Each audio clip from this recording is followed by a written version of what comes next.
لوگوں کی جو دانتوں کی ہڈی ہوتی ہے وہ نیچرلی پلاہٹ کی طرف مائل ہوتی ہے. یعنی کچھ لوگوں کے دانت بہت چمکتے سفید ہوتے ہیں لیکن کچھ لوگوں کے پیلے بھی ہوتے ہیں.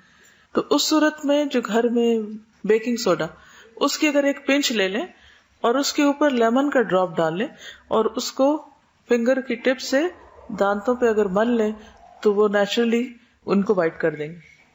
بنانا کے چھلکے کو بھی اگر رگڑ دیں دانتوں پر تو اس سے بھی دانت صاف ہوتے ہیں. دانتوں اور داڑھوں کو صاف کرنا. ابن عمر فرماتے ہیں کہ ترک الخلال یوہن الاسنان، دانتوں کے خلال کو چھوڑنے سے دانت کمزور ہو جاتے ہیں. خلال کیا ہوتا ہے؟ خلال کس طرح کیا جاتا ہے؟ دانتوں کے ذرات جو ہیں یا تو فلاس سے آپ کریں، آج کل تو فلاس وغیرہ ہے، ٹوتھ برش سے، یا پھر ٹوتھ پکس وغیرہ جو نیچرل ہو لکڑی کی، ان سے آپ کر سکتے ہیں. تو اگر آپ یہ خلال بالکل چھوڑ دیں تو ان حصوں کی ایکسرسائز نہیں ہوتی یا وہاں پر خوراک کے باریک ذرات رہ جاتے ہیں جو سڑان پیدا کرتے ہیں، اس سے بھی اسمیل آتی ہے اور کئی بیماریوں کا باعث بھی بنتے ہیں. نیز فرمایا جو زائد کھانے کے ذرات داڑھوں میں باقی رہ جاتے ہیں وہ داڑھوں کو کمزور کر دیتے ہیں. یعنی دانتوں کی بیماریوں کی ایک بڑی وجہ خوراک کا دانتوں کے اندر پھنسے رہنا ہے. ایک اور چیز یاد رکھیے، وہ یہ کہ صرف دانتوں کے اندر کچھ اٹک جانے سے یا کھانے سے ہی دانت خراب نہیں ہوتے. دانتوں کا تعلق بھی معدے سے ہوتا ہے، آپ کے اسٹمک سے ہوتا ہے، اور جو آپ کی فوڈ ہوتی ہے وہ اوور آل ان کے اوپر اثر انداز ہو رہی ہوتی ہے. میری بیٹی جب بہت چھوٹی تھی تو نرس گھر پہ دیکھنے آتی تھی، اس وقت میں اسٹوڈنٹ بھی تھی، یو کے میں تھی. تو اس نے مجھے کہا کہ آپ دودھ میں شکر نہیں ڈالیں گے اس کے. تو میں نے کہا کیوں؟ کہنے لگے اس کے دانت خراب ہو جائیں گے. میں نے کہا دانت تو آئے نہیں ابھی. تو کہہ رہی کہ دانتوں کی ہڈی بن رہی ہے، اگر اس وقت اس کا شوگر کا انٹیک زیادہ ہوگا تو اس کے دانت کمزور ہوں گے.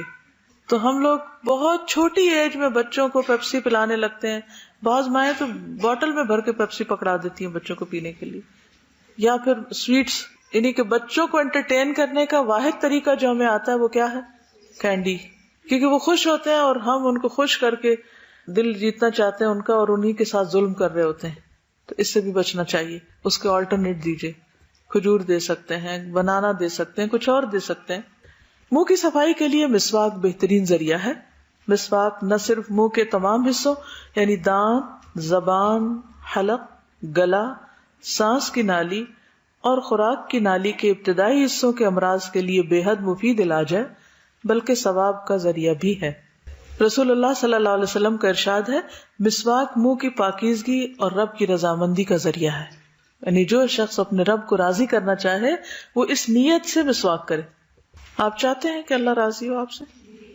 ہم و غم ہے یہ، تو اس کے لیے کچھ ایکشن ضروری ہیں. انہی ایکشنز میں ایک یہ ہے مسواک. اکثر لوگوں کو مسواک کرنا بڑا ہی مشکل کام لگتا ہے کیونکہ بچپن سے کیا نہیں نا، طریقہ ہی نہیں سیکھا. میں سمجھتی ہوں کہ جب بچوں کے دانت آ رہے ہوں، بہت چھوٹے بچے، تو وہ کیا کرتے ہیں؟ ہر چیز چیو کرتے ہیں. اگر آپ ان کو نرم مسواک پکڑا دیں، کیونکہ میری ایک بیٹی نے ایکسپیرینس کیا ہے، بہت چھوٹے بچوں کو نرم مسواک پکڑائیں، ان کو اتنی عادت ہے مسواک کرنے کی اور اتنی خوشی سے وہ اس کو چیو کر رہے تھے کیونکہ اس کے اندر سے جو کیمیکل نکلتا بھی ہے، جو اس کا لکوڈ ہوتا ہے، وہ ہارمفل نہیں ہوتا. ورنہ تو بچے پین منہ میں لے رہے ہیں اور کوئی گندی چیزیں منہ میں ڈال لیتے ہیں. لیکن یہاں پر عام طور پر سخت مسواک ملتے ہیں، ان کو نرم کر کے بھی بچوں کو دیا جا سکتا ہے. شروع میں ان کو نہیں استعمال کرنا آتا لیکن پھر کچھ عرصے کے بعد وہ شروع ہو جاتے ہیں، خصوصاً اگر بڑے سامنے کر رہے ہیں. رسول اللہ صلی اللہ علیہ وسلم نے فرمایا، طیبوا افواہکم بالسواک فانہا طرق القرآن. اپنے منہ کو مسواک کے ساتھ صاف کرو کیونکہ یہ قرآن کا راستہ ہے. اللہ کا کلام پڑھتے ہو تم اپنے منہ سے. اب دیکھیے جتنے بھی مخارج سارے کہاں ہیں؟ منہ کے اندر ہی. یعنی منہ، حلق، گلا سب بیچ میں آ جاتے، زبان، دانت. اتنی خوبصورت بات ہے کہ یہ قرآن کا راستہ ہے. اگر منہ سے اسمیل آ رہی ہو اور آپ قرآن پڑھ رہے ہیں تو وہ اسمیل ساتھ والوں کو بھی جا رہی ہے، تو کیا فرشتوں کو نہیں جا رہی ہوگی؟ تو فرشتے دور نہیں ہٹ جائیں گے؟ تو کتنا ضروری ہے کہ مسواک کیا جائے. اور خصوصاً اگر روزہ رکھا ہوا ہو یا کوئی ایسی بیماری ہو جس کی وجہ سے آپ کو تکلیف ہو بیڈ بریتھ کی، تو اس صورت میں بہت ضروری ہے کہ آپ کثرت سے مسواک کرنے والے ہوں، ورنہ بعض اوقات دوسروں کے لیے اذیت کا باعث بنتا ہے. پھر وہی حدیث یاد رکھیں، مسلم وہ ہے جس کے ہاتھ اور زبان سے دوسروں کو تکلیف نہ پہنچے. تو زبان میں پھر اس کی صفائی نہ کرنا بھی ہے اور اس طرح دوسروں کو اذیت دینا ہے.